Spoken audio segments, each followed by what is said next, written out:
So where are we? So I just thought I'd show you. Now, again, I know you can't really see the photographs in great detail that we're going to hold up, but I'm going to talk about the photographs, and you can find these photographs at different repositories if you're really interested. This is a photograph of veterans from the 147th Pennsylvania who had their photograph taken near the site. And this photograph is in the Huntington Library collection from California.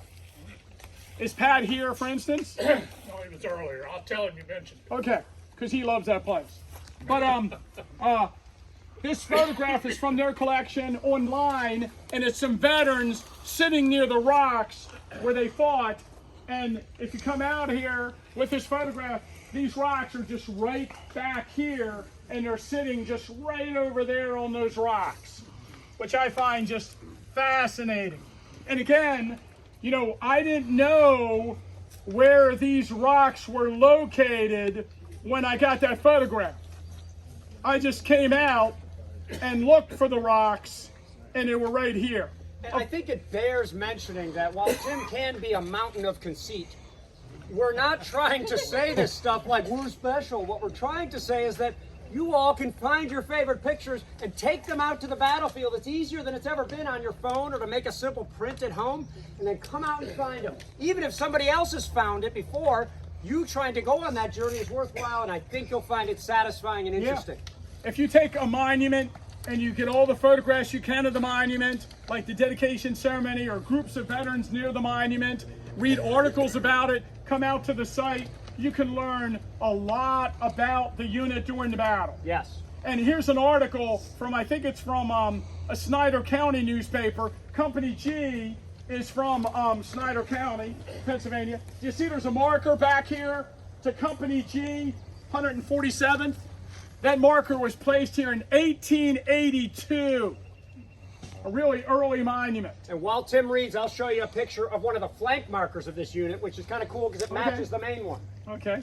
Sorry, or is this the Gettysburg? That's good. That's right. I'll talk about it in a second. And according to the article, some veterans came here and put that marker there, and they wanted you to know that they remembered the site of where they fought. A particular shaped tree still standing and a large hole under rocks where a dog belonging to the company took refuge were undeniable landmarks to overcome even the most skeptical. So there was a tree behind the regiment that they remembered from the battle, and there was some rocks with a ledge under it where a dog was hidden during the fighting. According to Sue Boardman, that's a big fan of this regiment, the dog wasn't really with the company, just had joined the company on the march and was running around here during the battle. Can you imagine dogs just running up and down the lines while the fighting's taking place, and they hid the dog under a cleft under one of those rocks. So it's kind of fun if you want to. If you're into that, you can look for the ledge and maybe stick your dog in it. Maybe a Harper might be a little big. I don't know if you can get in there. And then also the next one. So Garry just showed you an image, and that image is of the flank marker, yes. But that image he showed you is the 1885 monument. And in that photograph he just showed you, the monument is sitting on this rock. So in that photograph, that's the flank marker today. And here's the monument dedication, and that sits on this rock. So in 1886, I think it is, you can Google it. They put the monument up here. They took this dedication photograph.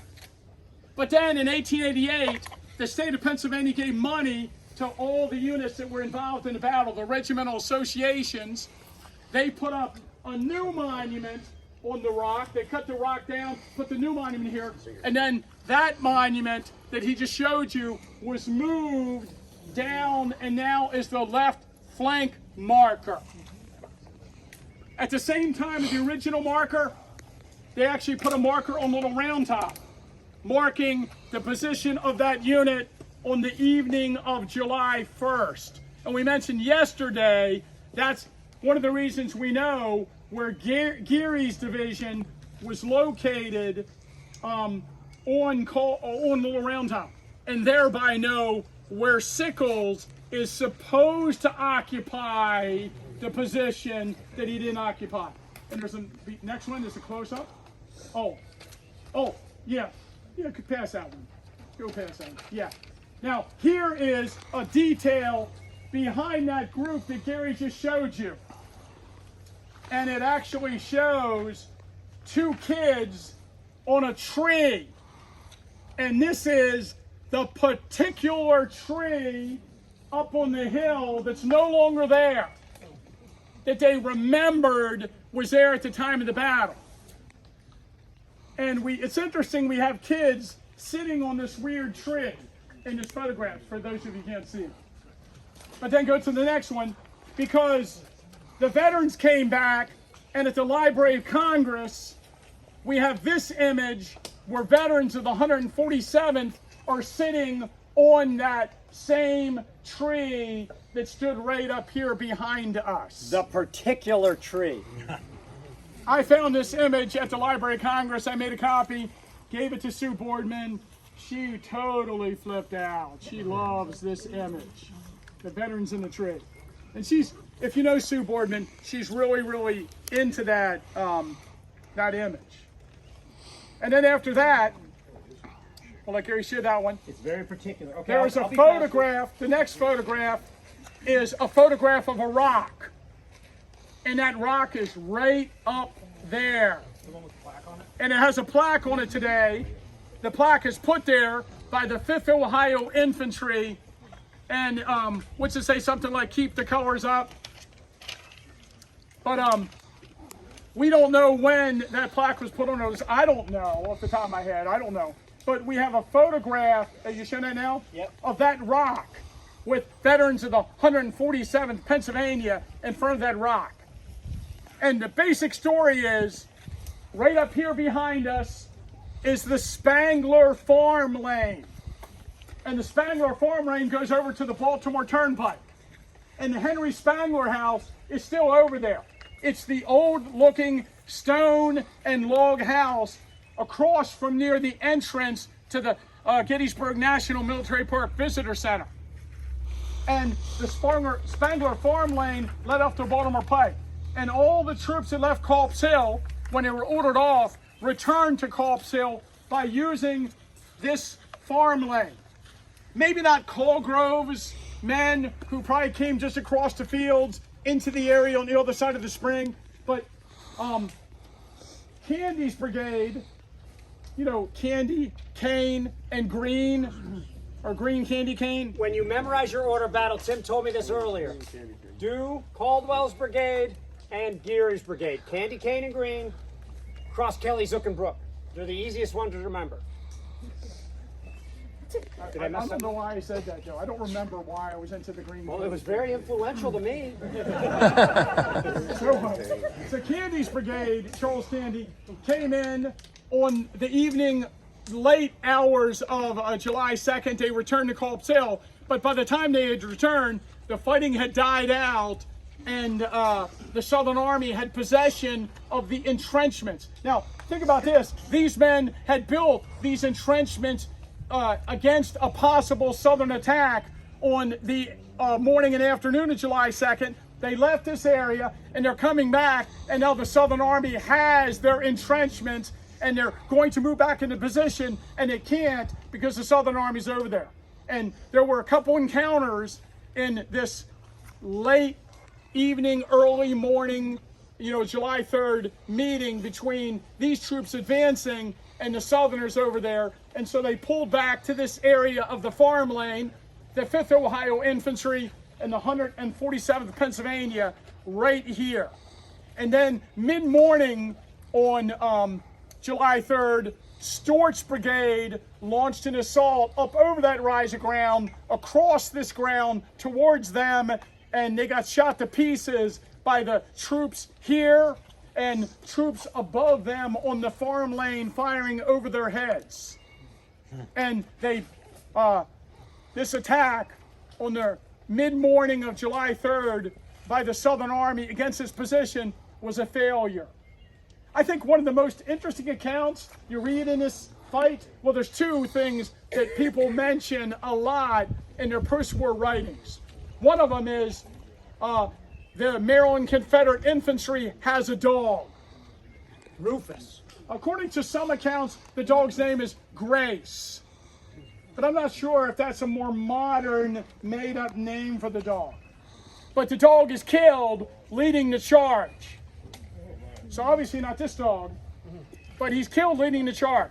And by the way, all dogs of the Civil War, if it's a rebel dog, it hated Yankees and women. And if it was a Union dog, it hated rebels and women. I don't know why women are hated by dogs in the Civil War, but there you go. But they bury I think it's the 29th Pennsylvania that buries the dog. And a lot of people know about that. And then the second story that's told by a lot of men along this line is after the charge is over, just after the charge is over, there's a guy laying on the field over there, one of the 2nd Maryland, the Confederate Maryland Infantry that attacked, and he's crawling across the field to get a gun, and people are yelling at him to stay away from that gun, stay away from that gun. He picks up the gun, he loads the gun, people are yelling at him, they're going to shoot him if he doesn't put down the gun. He loads the gun, he puts the gun under his chin, hits the trigger with the ramrod and blows his head off. That's because he was about to be captured, he felt. Or he was gut shot, and he thought he was going to die anyway, and just put himself out of misery. And it really made an impact on the guys who were standing here watching it. So, what ends up happening is the Southern attack fails here. The Southern Army, the Storch Brigade that was up here, was hemmed in by troops down near Spangler Spring and troops over there and troops here. And basically, by 10:30 a.m., the Southern Army pulls their attack off of Culp's Hill. On the second day of the battle, the South was going to attack both ends of the line. The attack on the other side of the field never got underway. And eventually, on the other side of the field, Lee changes his mind and he comes up with the idea for Pickett's charge. But, there's heavy fighting on the morning of July 3rd on Culp's Hill, and you just don't read as much about it. Good. I'll go trite because we're low on time. By the way, we're not going to end the tour back where we parked. We'll end the tour somewhere at Stevens Knoll or something like that. We can walk back at our leisure, maybe check out Menchie Spring on the way. But we haven't given any prizes away today.